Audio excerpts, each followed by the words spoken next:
અમદાવાદમાં કેન્દ્રીય ગૃહમંત્રી અમિત શાહ દ્વારા વિવિધ વિકાસના કાર્યોનું ખાતમુહૂર્ત અને લોકાર્પણ કરવામાં આવ્યું। રાણીપ શાક માર્કેટ ગ્રાઉન્ડ પાસે એમસીના વિકાસલક્ષી વિવિધ કાર્યોના મુહૂર્ત તેમજ પ્લાસ્ટિક થેલીના વપરાશ પર અંકુશ લાવી અને 2 લાખ જેટલી કાપડની થેલીનું વિતરણ કરાયું હતું।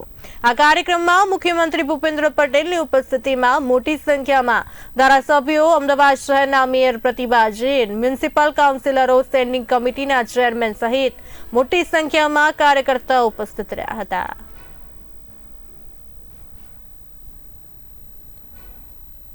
23 જાન્યુઆરી સુભાષચંદ્ર બોઝની જન્મજયંતિના દિવસે ગાંધીનગરના લોકપ્રિય સાંસદ ગાંધીનગર લોકસભા ક્ષેત્રની અંદર એમાં વિશેષ આજે સાબરમતી વિધાનસભાની અંદર કેટલાક વિકાસના કામોનું લોકાર્પણ અને ભૂમિપૂજન કર્યું છે। એમાં વિશેષ નોંધપાત્ર આ વિસ્તારની અંદર એક ખુલ્લા નાળાનો પ્રશ્ન હતો કે ગટરના પાણી જતાં જેના કારણે મચ્છરનો ઉપદ્રવ અને જેના કારણે દર વખતે ચોમાસાની અંદર અને બાકીના સમયમાં પણ કાયમ માંદગીના પ્રશ્નો રહેતા હતા।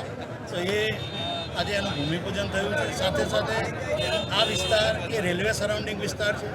2 બ્રિજ એવા હતા કે માન્ય સાંસદના પ્રયત્ન વગર એમાં પરિણામ ના મળે। તો આજે ચેનપુરનો અંડરપાસ અને ડી કેબિન અંડરપાસ આ બંને અંડરપાસોનું માન્ય અમિતભાઈના હાથે લોકાર્પણ થયું છે।